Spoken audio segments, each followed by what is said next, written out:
Hi, everybody, and welcome in to UnAnchored Boston with Bob Lobel. I'm Mike Lynch, staying cool in this very hot July we've had far. And who better to be brought by than Cold Spring RV, your destination for all things. And where? We're in New Hampshire, of course, in the great George Gray's Lexington Toyota 409 Ave in Lexington, the big wheel we call him. And we've got a big wheel as a guest today that we've sat behind, admired, respected for years and years. Great Steve Lipofsky, and was a Celtics official photographer for nearly a quarter century. And there's so much more to work. We're gonna find out during this segment. Bob Lobel, you always handle the formal election, so take it away, Robert. Well, thank you, Peterborough, New Hampshire's finest, Steve Lipofsky. Done, Steve. Welcome to the show. You can smile because you're in good. I am smiling. Oh, go. Lynch has got a new pair of glasses. Is that right, Mike? No. Just to read the intro. That's all. You can fix the smile in post, right? My new ones, Lynchy does. Yeah. Steve, you've taken, well, not only pictures. I love your pictures of your English, your Austin Healey's. It's only because I used to have an Austin Healey. So that was a long time ago. Those are the British invasion sports cars are amazing. But besides that, all the other stuff, we're here to talk about sports and all the other things, but you do a lot of other things besides sports. Like the drone. What is this FAA drone? Did you know that, Lynchy? He was a drone, a registered drone pilot by the FAA. It's on the site. That doesn't surprise me. He's always been on the cutting edge of everything. What the hell is that, Steve? Well, I couldn't wait. One of the things that drew me to photography is I'm very visual, but I also love the gadgetry of it. My dad worked as a technician for Lincoln Lab MIT, and I worked in electronics and always excited about the new things that were coming out. And with photography, man, when digital just started to happen, I could not wait for it to get good enough to use. And what a blessing that was. And then, not that many years ago, drone photography started to become an affordable thing. And once again, I couldn't wait because I'm a kind of a World War II buff. And when you're a kid, you're stupid. So I thought, oh man, I missed my chance to fly in World War II, not realizing that people would shoot at me and maybe even kill me. But now with the drone, they used to set me up in helicopters and airplanes to get various shots. It was very expensive. You're leaning out of a helicopter, somewhat ungainly. And these drones are just a miracle. You put the things up, and it's not so much that you necessarily have to be up 1,000 feet in the air. It's a matter of you can stand, so to speak, in places where you could not stand. You put the drone over the water. So yeah, it's something that kind of reinvigorates me about the profession, and it's something I haven't like you. I'm a little bit miffed. I've got a beef with you guys because you had Jan Volk on, and he's one of my dearest friends, and so you're coming to the part where, who do you want to go cross country with? And you had just been talking about me, and Jan is very quirky. He's an oddball, like a lot of the people involved in the Celtics, like Red, in the best sense of the word. He's into World War II stuff. He's into photography, and I thought, I think he maybe he's going to pick me. I get to ride in the RV across country, but no, it didn't work out. But Jan and I are somebody that, speaking of flight, we've had so many adventures. If you heard of the Doolittle, where right after Pearl Harbor, this guy Jimmy Doolittle figured out a way to get these bombers on aircraft carriers and go and bomb Tokyo. And these guys were the most famous guys in the world. They turned the course of the war. A number of years ago, Jan and I used to meet a bunch of surviving members of those guys. So yeah, I got a kick out of you talking to Jan, and you didn't scratch the surface of what a eclectic and unusual individual that man is. Well, I'm sure you'll be able to fill in the blanks. No, we did not, and that's Mike's fault. He should. That was his. That was his assignment. I'm just kidding. So, I guess we won't even scratch the surface with all the things you do by putting up some of the photographs that we were talking about. I think the photograph we had was a picture of Red arguing with one of the officials, and Jan was in the background. That's the photograph that we had last week that we put up. And I said, "Oh, it was a Steve Lipofsky, photo," and you were kind of everywhere. One of the photos I remember, and I don't even know if you took it. It was when we were sitting on the bench, under the basket. That was the photograph. That was it from last week. Red arguing. Do you know the official? Because you have a whole portfolio of officials she argued with. Yeah, that's of all things, that's an exhibition game with Philadelphia, where Red comes bounding out of the stands, and Jan's heart's in his mouth, and he's chasing after him, as he said in your interview. And an exhibition game. Red is face to face with the ref. He's screaming. They're trying to restrain Red. This is the game where Billy Cunningham's right in that incident. His jacket rips down the middle. And on the left of that photograph, you see this austere security guard. Well, that's Grant Gray, who longtime Celtics security guy and ex-Marine. He's I'm working on a book. I've been working on a book for a while called Boston Garden from the Set. And it's going to have Bird and Parrish and Michael Jordan and all that stuff. But to me, the beauty of the Celtics and that whole experience, it's like you can't wait for high school to start again, assuming you weren't and horribly neurotic and you had no friends, assuming you had a reasonably good high school. So you show up on the parquet floor, and there's Jan, and there's Todd Rosenzweig, and there's Parrish and McHale, and but people like Ray. So some of the you guys know them, and the general public not so much.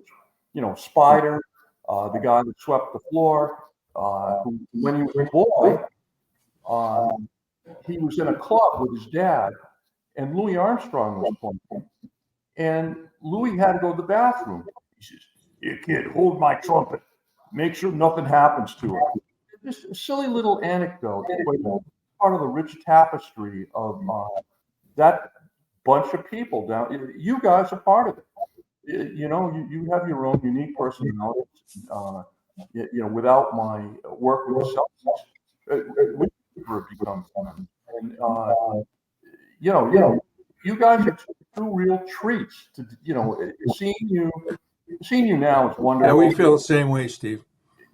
But the camaraderie and the genuine niceness and you don't see the behind the scenes stuff when we're really at each other's throats.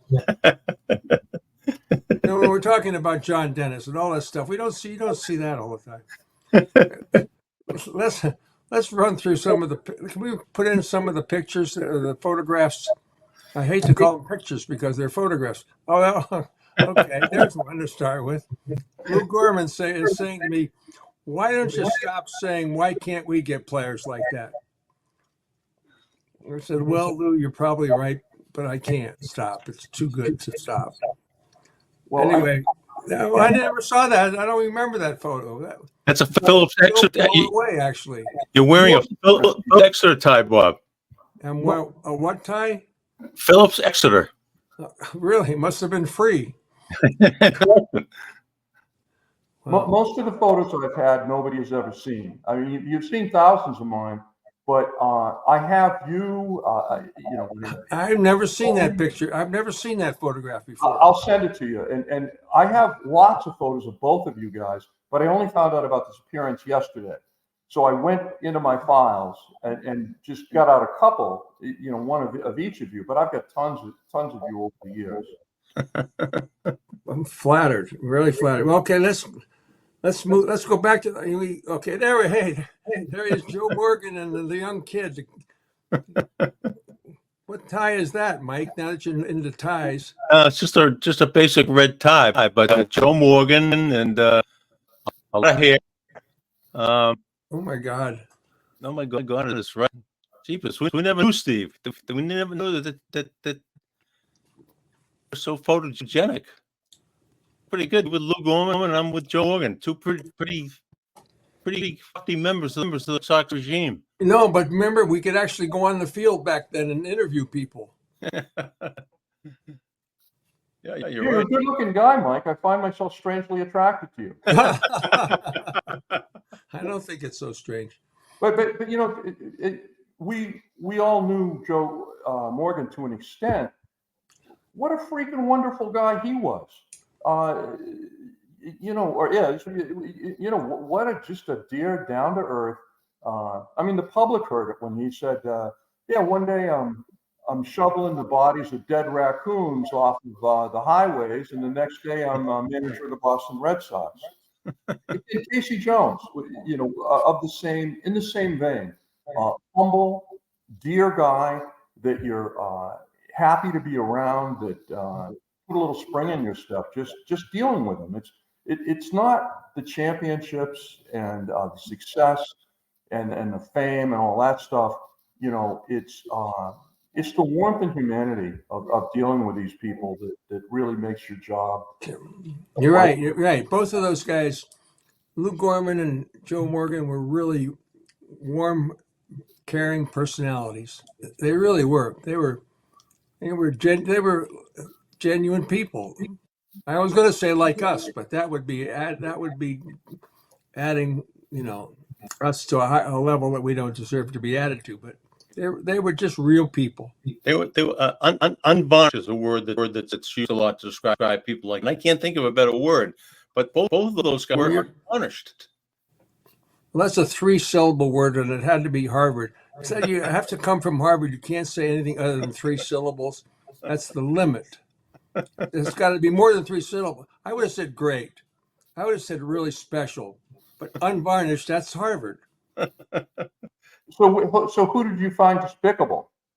I know I'm not going to get any. I'd love to hear this. Well, Mike, we're supposed to ask that question. Oh. Who gave you a hard time when you were trying to get position on the floor? Good one. Good. See, I'm reversed in the thing. See this guy, Michael Jordan. I consider myself. I'm like Zelly. I'm a fly on the wall. I get to. I could name drop for an hour and a half.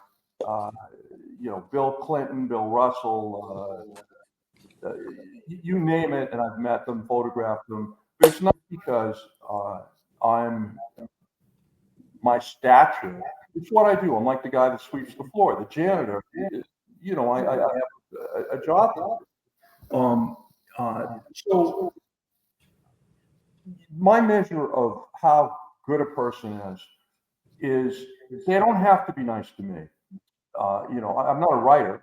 I'm not going to write anything bad about them. But guys like Don Gaston, who former Celtic owner, you run into him in the hallway, and next thing you know, that big arm is around your shoulder, and he's talking to you the way that Bill Walton does. That you're the only person in the room, and he just makes you feel special. So anyway, that's my long-winded way of getting to this one anecdote. I was friends with Joe Klein, still am. Joe Klein and then Pinkney came in at the same time. Some people may not even remember who all these guys are, but some of the best Celtics weren't necessarily the superstar Hall of Famers. And these two guys, just the greatest guys in the world. So Joe had been traded to Chicago. I run into him out on the court before the game. And he says, "Oh, hey, come into the locker room before the game. I want to give you my new contact information." Great. So I go into the locker room. the Bulls locker room, and there Michael Jordan is sitting, right at the entrance. He's, who are you? Oh, I came in to see Joe. Get the hell out of here. So it's kind of like an honor to be thrown out of the locker room by Michael Jordan. There's nothing personal. And whenever my measure of Michael and Kobe Bryant and those guys, when I see kids come up to them, unfailingly nice, engaged. So if he's going to throw a photographer out of I think no less of him for what are they? Ink stained wretches are you guys in the or are the newspaper scribes? I don't know what the equivalent is of photographers, but we're you don't have to be nice to us. Yeah, but you're harmless. You guys are you're not going to shoot them naked. I mean, you're not going to. Well, maybe you are. I'm just going to. Don't. I saw Earl Weaver naked. Oh. Yeah. Okay. I'm still getting over that. Let's put up some more photographs, Keelan, if we can. So. Yeah, this was the '86 championship, and in order to get these shots, I have to. You know what a mob scene is in a championship game when they're going to clinch. It is worse than Storrow Drive. So you have to leave the court with the game still in progress, get into the locker room to be prepared to get these shots. So I did that for this. And this was, you can see the guy with the towel on his head. That's Dr. Silva, the Celtic team physician at the time. And this was brutal on cameras. You're getting all the spray. It's you're thinking, oh Jesus Christ, what's going to happen to the camera? And there's little cameos in this picture, like you see the blonde head in the foreground at the bottom. That's Glenn Ordway. Oh yeah, a little bit above the guy with the towel on his head, and you see the photographer holding the camera with both hands above his head. That's Pulitzer Prize-winning photographer Stan Grossfeld. Huh. On the left, that guy cheering with the mustache and green shirt, Lobel. Lobel, who did all the traveling arrangements for the Celtics, and he went on to be the traveling guy with Bruce Springsteen and all kinds of world-class, world-famous bands. Amazing. Wow. Dennis Johnson. What's that, Mike? I say there's Dennis Johnson all the way to the right. And, Dennis Johnson, Todd Rosenzweig is a name that both of you guys know, and maybe the general public doesn't know. Again, one of my very dearest friends in the world. He was vice president in charge of marketing for the Celtics, but also, he started with tickets. He was a lifer with the Celtics and one of Red's boys. So when Dennis came into Boston to try out or get signed with the Celtics, Todd and I picked him up at the airport. And just what a freaking, everybody was thinking, oh, geez, this guy's going to be a loose cannon, a personality problem. How the hell is he what a freaking dear guy. His wife, Donna, a wonderful artist. And his son, somehow to me, I wish I had a picture of him, looked like a successful Pakistani businessman. Not sure what it was about him. He just dressed in a very dapper way, and he had this look about him. And I know that struck me at the time. Yeah. well, You know what I noticed that picture in the left-hand corner, the time was really 3:35 in the afternoon. I saw that too, Mike. The game was over. Can you imagine playing a World Championship NBA game in the middle of a afternoon as opposed to Sunday evening? Do you want to say again, Mike? Well, the clock, the time of day was like 3:35 in the afternoon. Hard to believe. You saw that on the clock in the yeah. Much better. I much prefer that. Although I was the Red Sox photographer for a couple of years, and it was great, and I loved Fenway Park. Although it was a crazy time with that shared ownership and the feud between the Harringtons and the Yankees, whatever was going on. One day I went to take pictures of the new Diamond Club, and a chef comes out of the kitchen with a cleaver in his hand. I think that was incidental. I don't think it was aimed at me, and said, Mr. Harrington doesn't want you to take. Oh no, it's okay. I'm the team photographer, Mr. Okay, But again, I digress. But what I'm getting at is, no matter what time of the day, when you're shooting in Boston Garden, with the exception of 2 rain-out games in Boston Garden, where they actually were rained out due to atmospheric conditions, you're isolated from the weather. There's no harsh sun. You can control the lighting. But you go to a Red Sox game, and when they talk about it being the game without a clock, yes, Fenway Park is spectacular, but it's 11:30 at night and setting a new record for the longest game in the history of professional sports. It's cold. It's drizzling. Jim Rice is now up for the 17th time, looking exactly the same as he did the first time. The Celtics at basketball, just it's a tough sport to shoot technically, but boy, much prefer basketball. Yeah, let's put up some other pictures. I think that was Bird in the background too, unless I was wrong, in the background of that under that clock, right? That's Bird with his head down, his eyes covered, correct? That's Bird. Yep. And who else can I see in here? Oh, okay.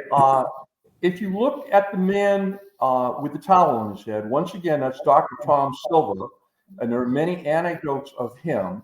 If you look just above his right hand, you'll see an older gentleman in a white hat. Well, Ray Melchiori was the trainer of the Celtics. That is his dad. His dad was a dentist, and his dad was one of the denizens of the Celtic locker room. You'd say, who's that older man over there? Well, that's Ray Melchiori's father. And he would just hang out. You'd have Walter Randall, the equipment guy. You'd have, again, Spider.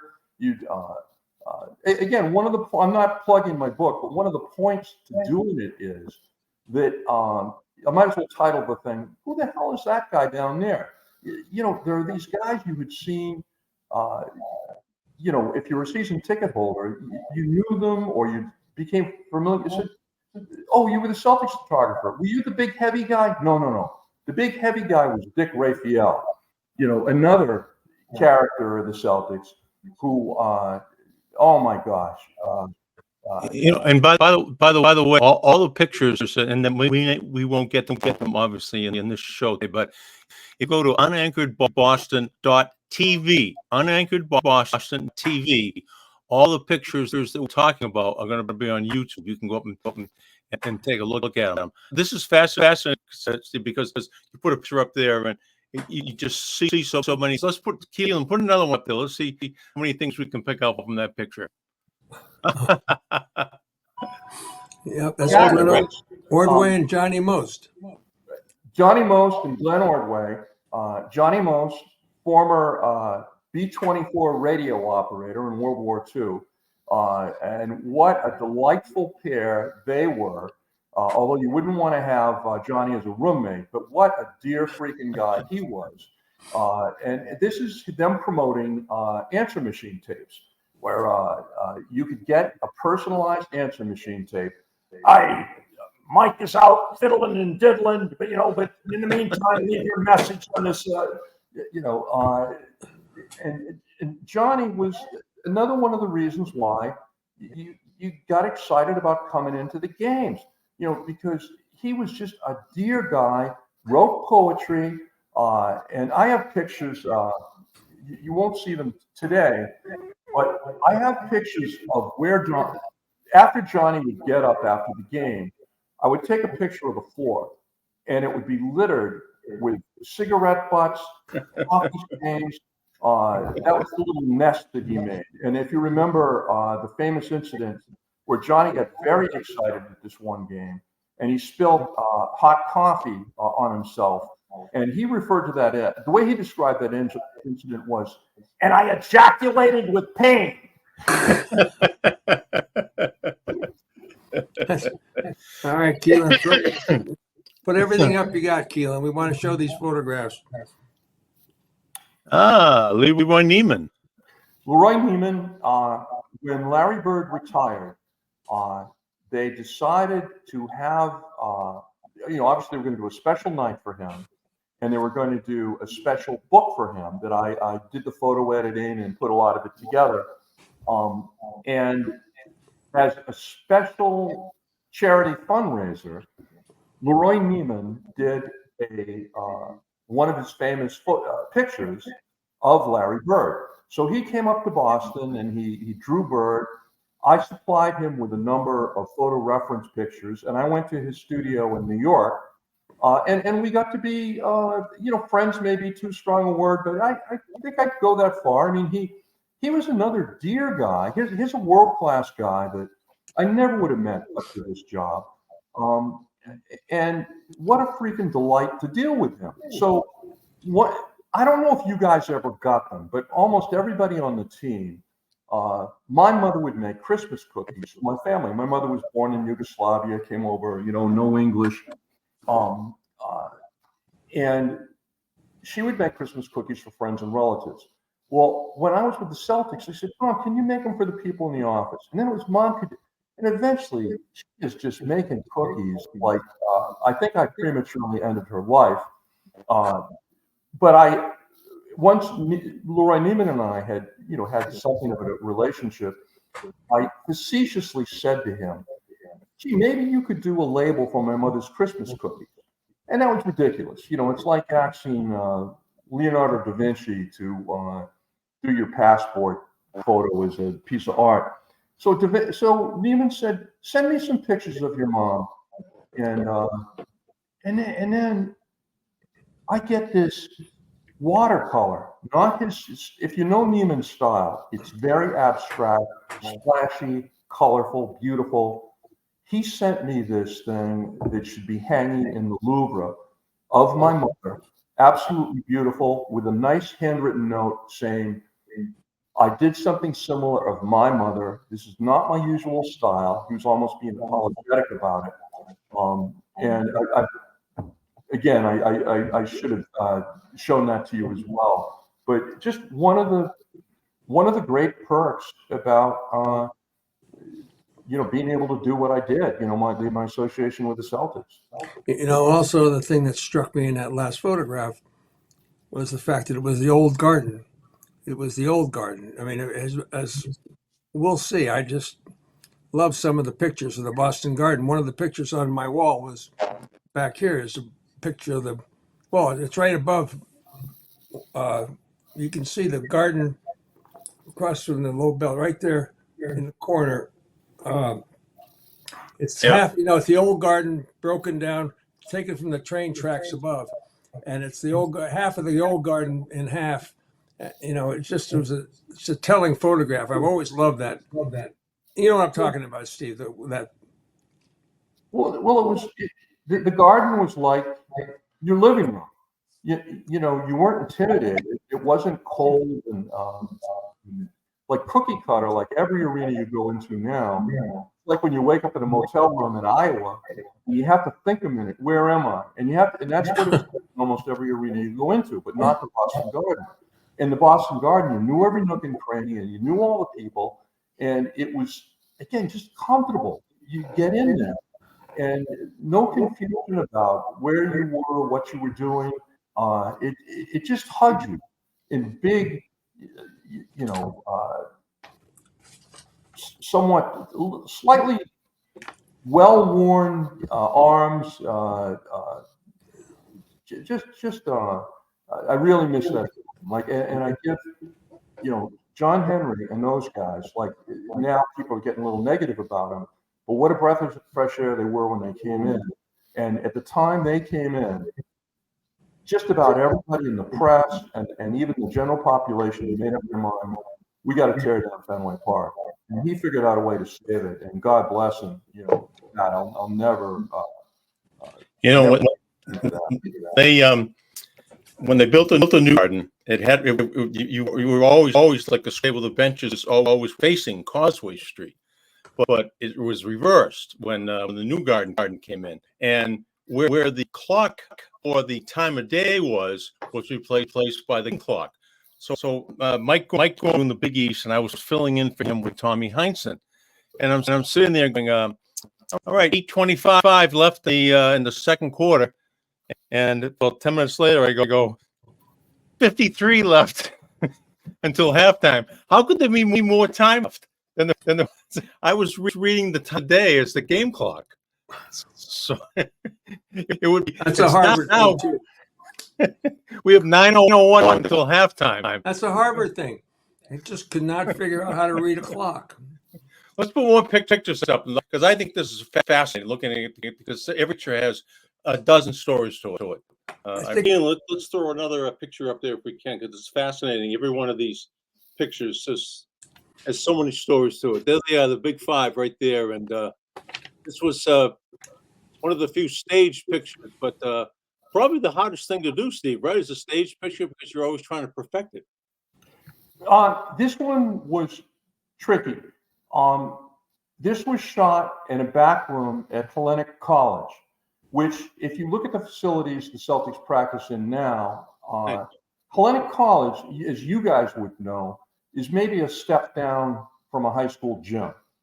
And it was a back room in there where I set this shot up for a few days, and I used Greek Orthodox priests to stand in.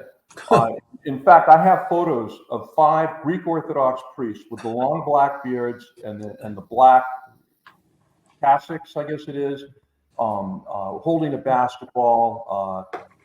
Because one thing I learned early on is, maybe Annie Leibovitz gets a whole day with the Queen of England, but I get 9 minutes with Red or the starting 5 or any of these guys. Not because they're not great guys, but that's just a fact of the game. So I set this whole thing up, get him in a position, and I'm using a very big camera, like the old-fashioned Civil War type, where you put your head underneath the black sheet. Yeah. And this is the photograph where I realized I needed eyeglasses, because a big camera like this, focusing is very critical. It's very easy to get something out of focus. And Danny Ainge, not in the thing you're seeing, but in the original, color transparencies I shot, he's a little out of focus. And so this was one of the very first times I interacted with digital photography. We had an association with an organization called Cytex out in Bedford, an Israeli company. It was one of the very first digital imaging companies. And we sent the picture out there, they scanned it, and I had my heart in my mouth because this was an important picture. And they sharpened up Danny Ainge. It's something now any, 6-year-old can do, but at the time it was cutting edge technology. How did you get them to smile, Steve? How did you get them to all smile? Did somebody tell a joke? One of the things that I pride myself on is that, I shoot talk about the Harvard connection. I shoot a lot of the stuff for Harvard Medical School and some stuff for Harvard. And I only have seconds to take a picture of somebody. Of course, you're on the way to class. Well, or the other thing is I don't want to hold them for more than 18 seconds. I know, they're changing the world. So I have to do something in a spur of the moment, make some stupid little joke. That's probably right. And if I say so myself, I've gotten to be pretty good with that over the years. So I'll say something crazy, outrageous, stupid. And those guys were great to work with. I will say that during team photographs, Dennis Johnson, again, a dear guy, I don't think he would ever smile on a team photograph. It was very rare because Dennis had a thing about having his game face on. So Dennis, the way the image he wanted to project was that game face image. Robert Parrish is kind of the opposite. You don't always see pictures of Robert Parrish smiling But in real life, Robert Parrish was a jokester. He's always putting rabbit ears up behind Larry Bird or everybody else. He's always laughing. He's kind of like him, Bill Russell, and Bill Walton. It's funny when I think of these three milestone world-class setters. One of the commonalities between all of them was their laugh, their infectious, crazy, loud laugh. It just occurred to me right now. Well, let me tell you something before we go on. And Robert Parrish can be doing this, and he didn't take a camper over to the post office in Weston. He went over himself, which would have a problem. If he'd have taken a camper, he might have gotten away with getting the pot that he was legal today, but was a big story back then. Wasn't ever a big story back then, huh, Mike? Go ahead. Go ahead. Anyway, campers, are you thinking about a new RV? And Steve, this has to be right up your alley because you're from Peterborough, New Hampshire, right? I've actually been living in one of these campers for 7 years now. In fact, I'm in the camper now. It's much bigger than you would expect. Oh, that's very good. You said the right things at the right time from the right guy. Campers, are you thinking about a new RV? Our friends at Cold Springs RV are ready for you. Are they ever? So go see the latest in travel trailers, fifth wheels, motorhomes, pop-ups, and more, and take photographs. Don't hesitate to take photographs. They have the best selection and even an indoor heated showroom for pop-ups or whatever. Because you don't want to put those pop-ups outside. I mean, for any, well, you do because they're campers, but, well, you know what I mean. Right now they have an AC showroom because it's so hot out. Yeah, right. Something like that. And today's a perfect day for air conditioning. Visit Cold Springs RV in Ware, New Hampshire. Where? Well, they're in terms of Goffstown, they're west of Goffstown, Tingsboro, the north of Tingsboro, and Peterborough. They have to be north of Peterborough too, right? I believe they're southwest of Peterborough. Oh, don't get me confused. Where, New Hampshire, southwest of Peterborough? Conveniently located. Very good. Conveniently located west of Goffstown and north of Tingsboro. Very good. Very good. Or check them out online at coldspringsrv.com. That's the most convenient location, coldspringsrv.com. Now, Steve, you know the question that Mike's going to ask. You've rehearsed it and been disappointed that Jan Volk didn't pick you. So go ahead, Mike. Before I do the question, tell me who was the greatest basketball player ever to come out of Peterborough, New Hampshire? Dave Gavitt? Dave Gavitt is the answer. Yep. Yeah. And it's funny, Peterborough was not, I didn't know that much about it. I wanted to hear much later. It's the nicest little town in America. And then I realized, and I knew Dave, but wasn't aware of that till I moved here. Yep. Peterborough is southwest of Ware. Where? Ware's not southwest of Peterborough, but Peterborough southwest of Ware, right? Where? Yeah, that's what I mean. Well, my dad used to coach at Milford High School, and he said the best guy he coached against was this player was a guy from Peterborough named Dave Gavitt. And so anyway, all right, let's get to the case right now. Steve knows the question, but for those who have never listened to the show before, and shame on you who've never listened to the show before. Yeah, shame. One of the perks we give to our guests is that when they build a Lobel Lynch cruiser, our guests are going to be able to take it for a week and drive cross country. One rule is you have to bring somebody to ride shotgun with you. And so, Steve Lipofsky, you have photographed so many people in your lifetime. Think of all the people that you have photographed, that you pick one that you would like to ride cross country with. I'm going to cheat. I think, and I was thinking about this question yesterday because I knew it would come up.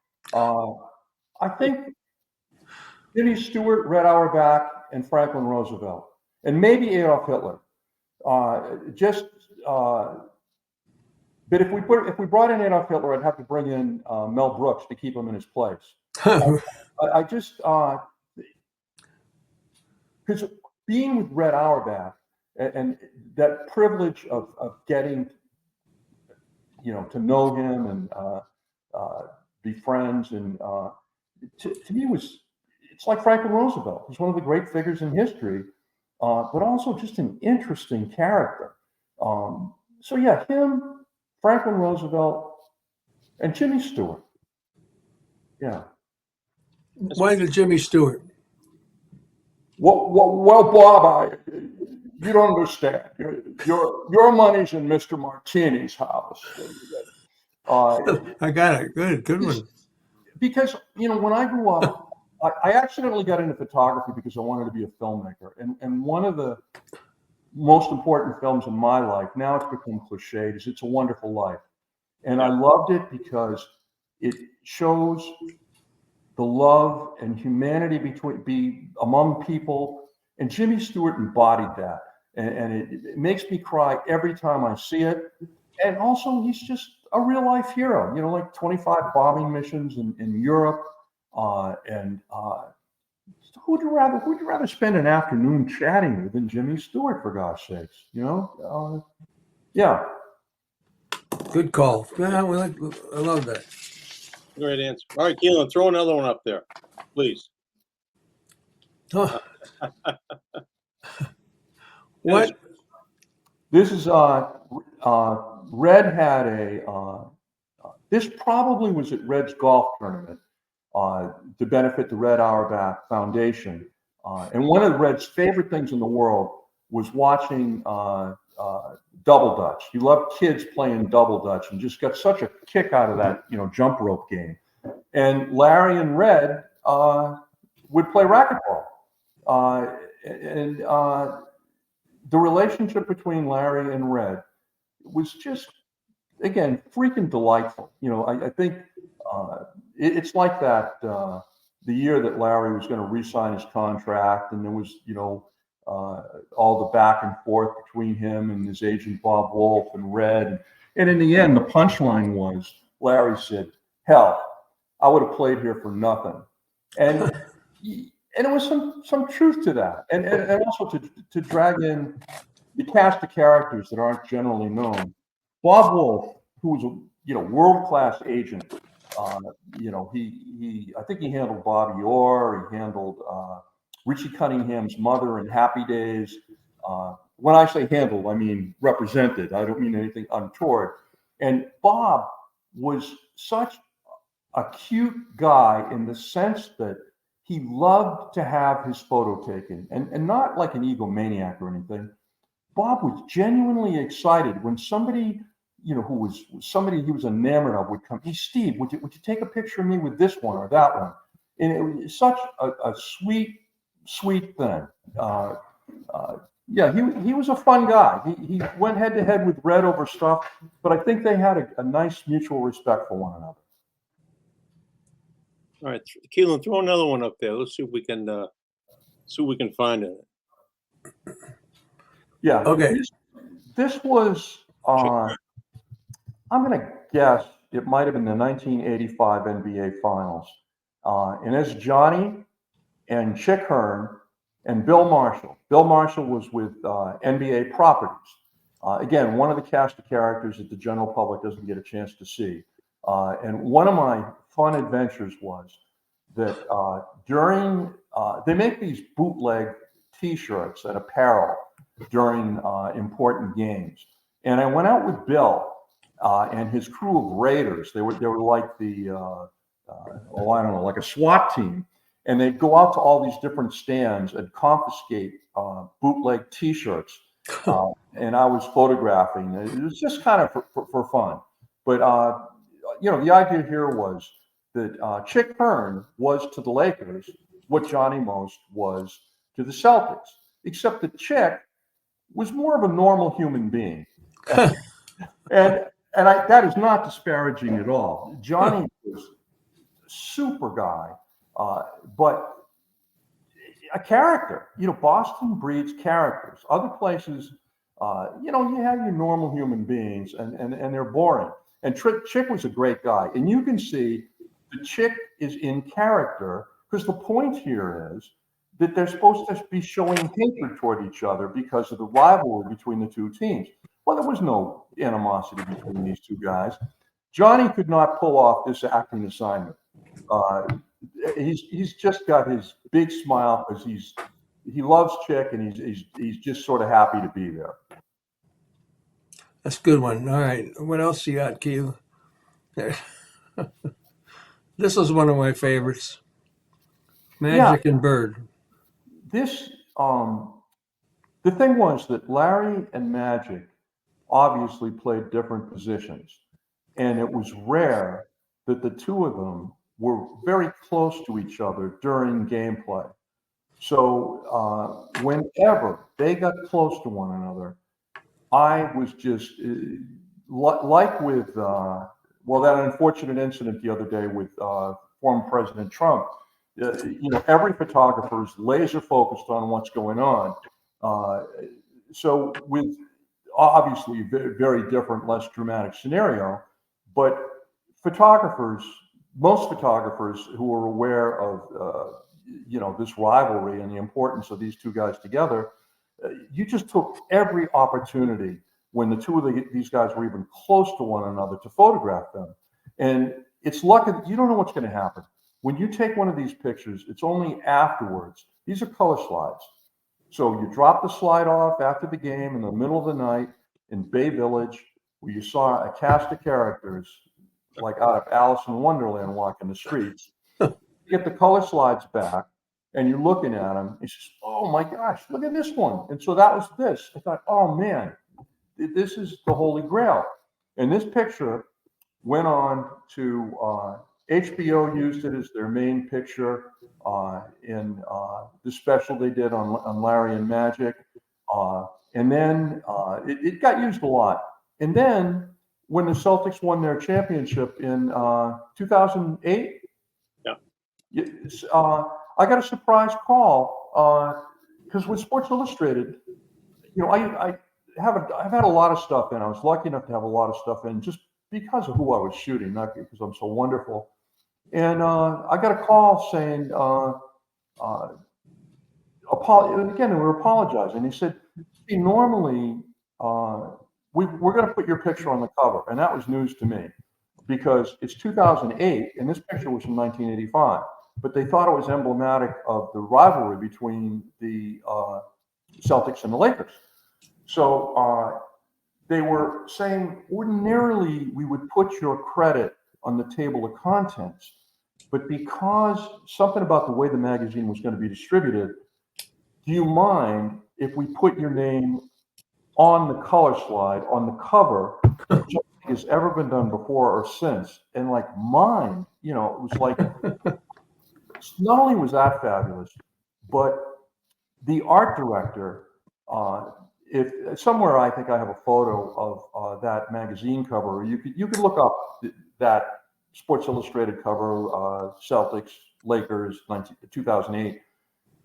It doesn't fill the whole cover like a normal photo for Sports Illustrated cover. They have the picture in the slide mount with all of the little scribbling and the writing and that you have on it. And I thought it was what a cool thing for that art director to do. And in full disclosure, now my real slide mount, like older people know what a color slide looks like. And in sports photography, you're writing this on it and you'll write a note and you have these little markings. Well, Sports Illustrated, they changed all those markings to make it be aesthetically what their version of what that should look like. I know Lynch is looking it up now. I can tell how antenna he is. Let's go to another picture. Lynch is going to need some research, but that's what Harvard does. Right here. Well, you close to it, Mike? I think so. Oh my God. Nope, that's not it.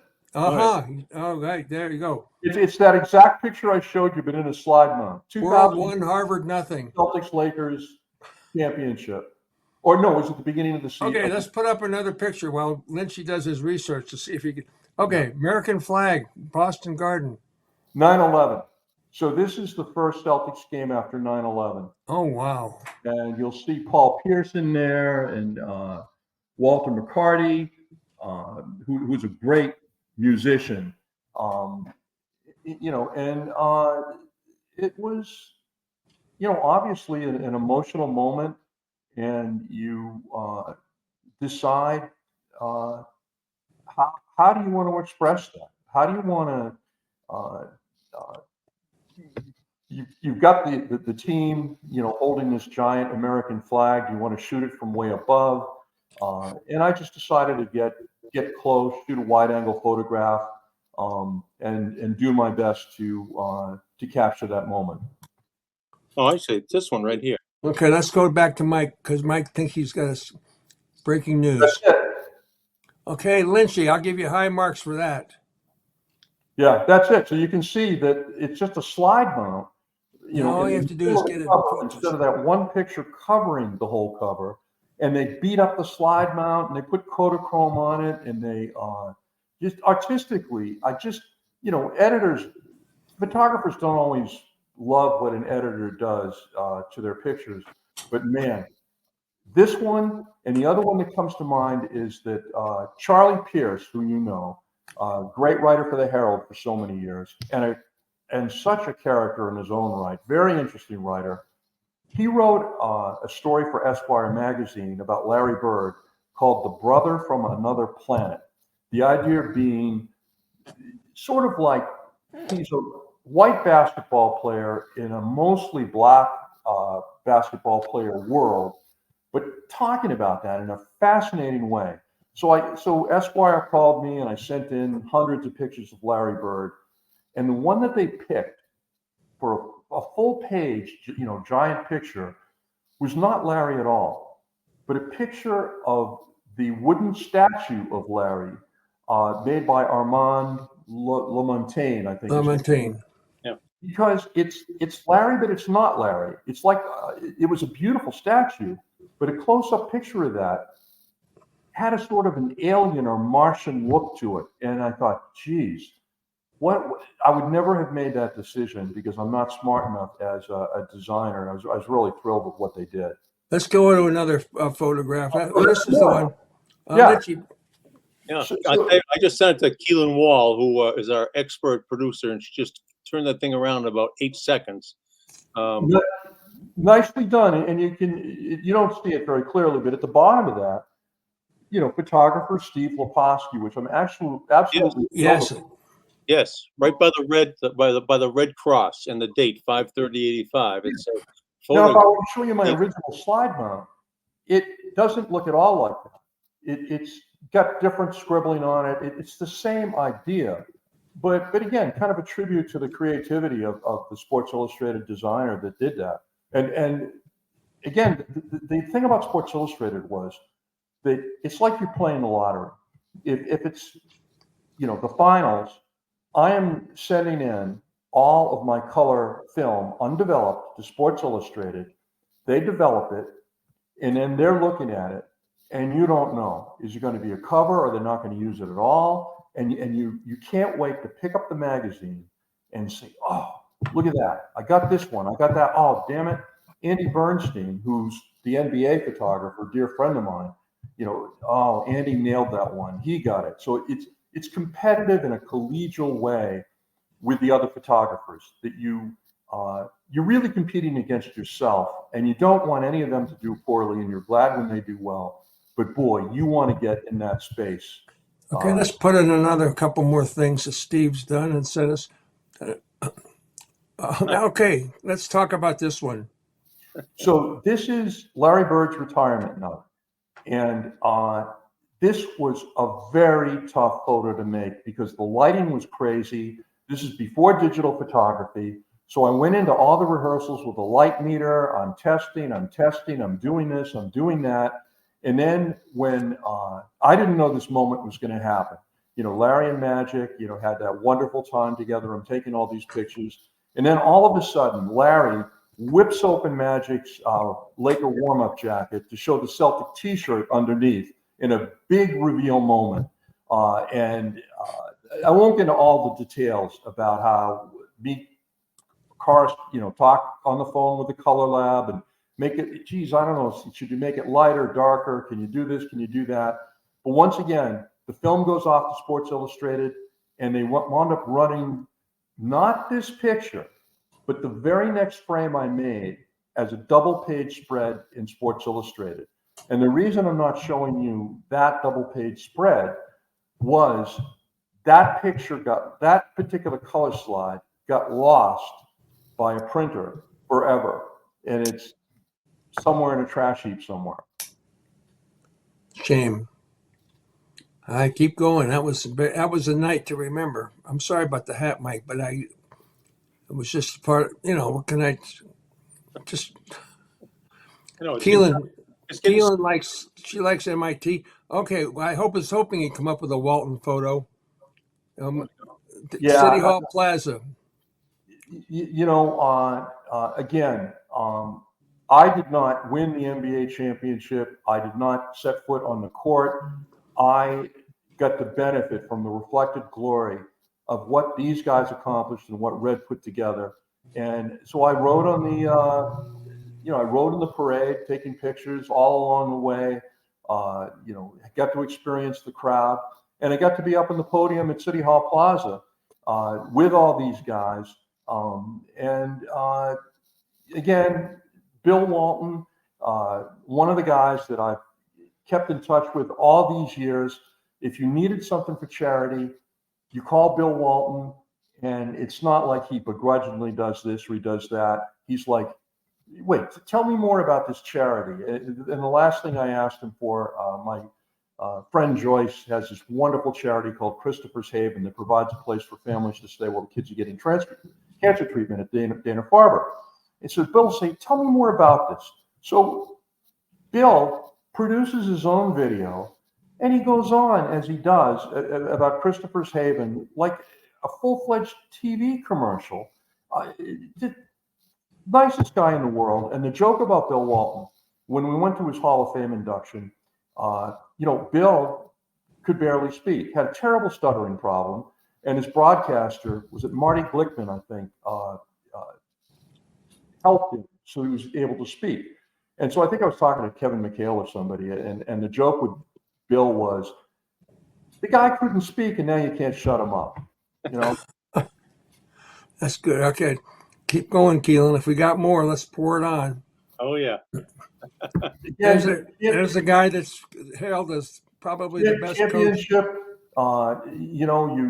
You race into the locker room because you've got to leave early because of the crowd. You don't know exactly what's going to happen. The champagne is everywhere. You try to protect your lens as best you can because if it gets too wet, you're not going to get a picture at all. And also, again, this isn't digital. So you're doing the best you can to make sure this exposure came out. And this is the early days you see Kevin with his 1986 championship shirt. This is the early days of the NBA getting right in there with the merchandise and getting everybody a shirt and a hat. Now, another picture that you may have it, you may not have it. 1987, probably my favorite year, even though they lost, because these guys, this is Larry steals the ball. They're all injured. They could barely walk. They had no right being in the finals, and yet they made it. Well, come the finals with Los Angeles, the NBA, just in case, had printed up a 1986-1987 Celtic championship shirt. And so I have a picture of Kevin McHale wearing that shirt, which is, I don't think there's any I have one of my own in existence. But just kind of a behind the scenes thing. Steve, who was holding the trophy with Red? It looked like Brett Musburger. Musburger, yeah. That's Brett Musburger. Yep. Okay. Answer the question. Yeah. And that's Rick Carlisle behind Brett Musburger's head. And DJ behind Red. And DJ. Amazing. And Casey Jones, who you'd be out on the road at some bar or restaurant, and all of a sudden Casey Jones gets up to the mic and he made Nat King Cole sound like an alley cat. Just and he's the freaking coach of the greatest team arguably that ever played the game, and he's singing and he's smiling and you talk about modesty. He says, my whole coaching Give Larry Bird the ball and get out of the way. He's just a modest, dear guy who created such a wonderful atmosphere for that team. Yeah, but you said characters, just another character. More pictures. We can't get enough. I can't, right? You can't get enough of this. Wow. On the Raptors, huh? Do either of you guys know what the point to this is? This would be Larry Bird staring at Bobby Orr's retired number 4. Exactly. Larry revealed in a Sports Illustrated article that before every game, and you notice he's standing off by himself, Yeah. Larry wasn't staring at the American flag. He would look up at Bobby Orr's retired number 4 for inspiration, which I thought was so cool. And again, it's Boston Garden, so he's in the place where Bobby Orr played, and I love that respect he had for Boston tradition and for Bobby Orr. So you went up to the Raptors to get the angle of him shooting up there. I went up to the Raptors before every game to manually turn on. I had the strobe system in the ceiling, and I would manually turn it on, and I would lower this extension cord down to the back of the backboard that I would manually plug into. And the rafters of the Boston Garden catwalk, if you've seen King Kong, the scene where the big tree trunk and the sailors are trying to cross it, and King Kong is shaking that tree trunk, and the sailors are falling into the pit to get eaten by the spiders. Well, that was the catwalk at Boston Garden. You go up there, and after more than a few minutes of looking down, you got your heart in your mouth. One day, I was setting up a picture, which again we may not be able to show it, but it's a Celtic parquet floor, last jump between Kareem Abdul-Jabbar and Robert Parrish, and I still to set the shot up before the game, and I thought, damn it, one of the many Celtic banners is blowing into that shot. So one of the things about Boston, it's the old boys crony network. And I go down to the floor and talk to the electrician, Bobby. He says, "Geez, Bobby, don't worry about it, Steve." He shut off all the ventilation to the building for the entire game so that flag wouldn't blow into my shot. And later, I've got Kareem. It's not the famous scene where it's the game where he's sweating, himself half to death, but he's sitting on the bench completely miserable. And I take full credit for that. Another remote shot where I set up a remote camera in the ceiling on the Boston Garden catwalk, and I'm down below, triggering the shot. And this is the 1987 Finals, Lakers Celtics, and it's got everybody in there that you would expect. It's got Larry and Magic and Kurt Rambis and Walton and McHale and Parrish, Casey Jones, Pat Riley. To me, this is sort of in a single shot sums up the Celtics. It's the building, it's the old parquet floor, it's the old original banners hanging up, some of them with stains on them, and it's that whole cast of characters that we remember from the 80s. Yeah, Amazing, spectacular. We have more. This has been the fastest show we've done in a long time in terms of just time. I'm just ready to go on and on. Go ahead, I have an idea right now. Johnny Carson would have Joan Emery from the San Diego Zoo on probably every month or so. I think we ought to do this with Steve and just keep bringing more and more pictures, and just have. You get thousands of pictures. No, Bob, you don't like the idea? No, I love the idea. Oh, okay. I thought you were. No. I love the idea.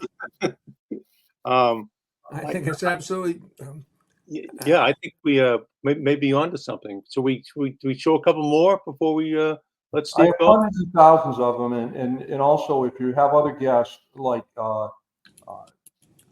and I know somebody's coming up like Jan, I'll be happy to send you photographs of anything.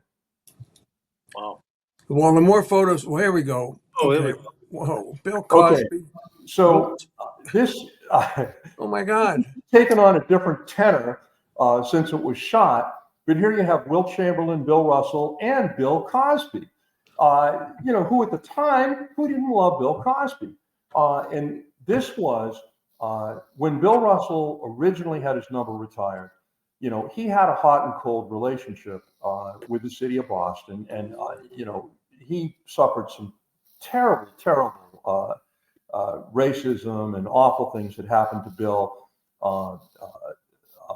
You know, so he didn't want any kind of public ceremony for his number retirement. Over the years, that changed, and this was part of the celebration for Bill Russell, where I have other pictures of Red and Bill Russell hoisting his number 6 to the rafters again. Yeah, there we go. The relationship between Bill and Red carries on to generations. Like, I'm in touch with Red's family, you know, his daughters, Nancy and Randy, and Bill's family, and Casey Jones's family, and Sam Jones's family, and the family that Red, the genuine love between these two guys, very unlikely. Bill could be prickly. You know, one of the most interesting, oh my gosh, you know, you can't say enough, obviously, about Bill Russell's accomplishments, but also his sensibility, his stance on civil rights, and the fact that the genuine love between these two guys, it's bringing tears to my eyes right now. And that family that Red created lives on to this day. Just a couple of weeks ago, we got together with a bunch of us Celtic office people, you know, Todd Rosenzweig and Jan Vogt, and Jeff Twist is still the standard bearer. Jeff is still with the Celtics. He's the glue that holds us all together. But this business about the Celtics being a family is not a lot of nonsense. And the current owners, you know, Wick Grossbeck and Steve Pagliucci and Pagliucci and Bob Epstein, have a great sensibility about that, and they've been great standard bearers. You know, somebody else could have picked up that team, and we'd all be shaking our heads and pining for the good old days. But with these guys, universal acclaim, you know, for their stewardship of the team. All right. Well, you're definitely coming back. There's no question about it. But how about one more for the road? Can we have one more for the road?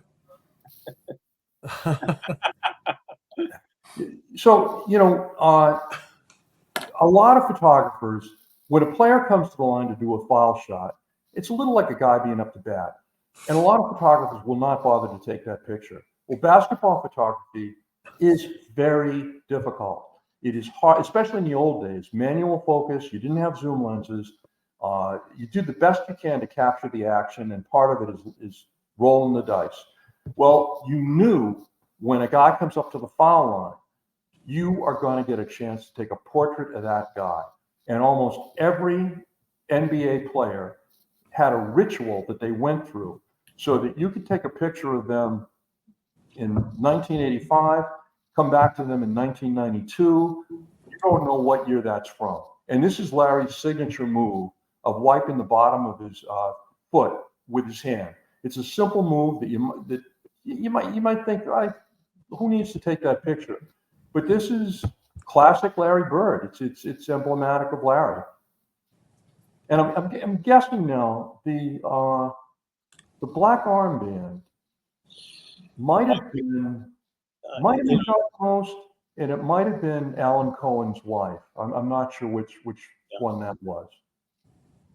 Yeah, that happened a lot, Steve. Obviously, as you know, and it's if you know the year, you can pretty much designate who it was for. Yeah. But this has been something. I could sit here all day and all night and look at every single one of these pictures and find 1, 2, 3, 4 things about it. You're right. You know, and I was even looking one of those high shots when you had the Celtics and the Lakers, and there were seats right under the basket with a table where we used to sit, like unthought of now. I mean, you guys would be down cross-legged in front of us. Dick Rayfield would have a stool right in front of us, and everybody just sort of sat together. We all worked together. You know, nobody was in each other's way. We were just happy to be there. I think is probably a good way to put it, right, Bob? Well, I would go to every Celtics game that I went to just to see Larry Bird make a pass. I mean, seriously. Well, the most important guy. And you're right, Mikey. We were just happy to be there. I'm sorry, I'm talking over you, Bob, but I got excited because you talk about the people sitting at those tables who were right behind me. The most important guy was Rick Zeineman. Do you happen to know Rick Zeineman? He's from Miller Beer, and you would have known him in the old days. And Rick started to give me Miller Lite while I was sitting on the floor shooting. So all I'd have to do was look over my shoulder, and that was the signal, and Rick would give me a Miller Lite. You know, that was before autofocus, but I still managed to get the job done. You know, I have this one picture. I started telling you at the beginning of this whole show about sitting behind Dick Rayfield, and somebody took a picture of Lynchy and I behind Dick Rayfield, and not able to see the court because Dick was such a big guy. He wasn't just a big guy. He also insisted upon sitting upon a stool. Yes, I know. Nobody else did. It was not allowed. It's like Red with a cigar. And that stool is the famous stool that Sam Jones used to defend himself against Wilt Chamberlain. Yeah. Okay, we got to go. I don't want to go. We got to George Gray. Hold on. I know. Well, first of all, Steve does medical, and this was another whole thing, medical photography. I don't know if you do funerals, but line me up for one, okay, Steve? If my family doesn't contact you, I want you to contact them. Actually, okay? I accidentally, I wound up eulogizing Dick Rayfield, not expecting to. But that's a whole nother story. That's a whole nother story. For another or whatever. I've done a number of surgeries, so please just let me know. No. Hey, you know, if you're thinking about a new car, new vehicle, go where Lobel and Lynch go. Go see our good friend George Gray at George Gray's Lexington Toyota. We've been customers for years because we know George Gray will treat you right. They're a family-owned and operated dealership that we trust, and you can trust as well. Go see the great George Gray at George Gray's Lexington Toyota, the big wheel we call him, 409 Mass Ave in Lexington. And Steve, I can tell you that George at Lexington Toyota has his man cave in his dealership, and in there is a bar, there's a kitchen, there's a pool table, and there are a ton of photographs of Celtics games and Celtics people. And I know that some of those pictures were shot by you. Would you say that's a safe guess, Bob? No question about it. Yep. Great job, Steve. Really, it was really fascinating, and you'll be back soon, I hope. Well, I love you guys. You know, again, part of the fun of the whole ride, you know, with the Celtics, and I'm Boston means everything to me. Is the privilege of being friends with you two guys. Yeah, I'm sure it's a big deal. It's a big deal for us too. Just kidding. You know, I'm kidding. I'm just happy. But Steve, you're one of those guys who's nice, polite, professional. You don't walk into the garden and say, "This quote is mine.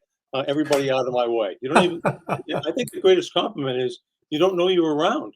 Yet you look at your work and said, "Holy crap! How do you get in position for that shot?" And your work speaks for itself. Not to mention you're a hell of a nice guy, and we consider you a friend. And we're so glad you're on the show. So next time you have to come up with the idea that Peterborough is southwest of where? Where? Yes. Where's that? Where? West of Goffstown, north of Tingsboro. Next time, that's your assignment between now and then. Peterborough's geographic I don't location. think you can get there from here. Well, I know that's a problem. That is. You did great. Thanks so much, Steve. Thanks, guys. All right, be in touch. Make sure you follow us at UnAnchoredBoston.com.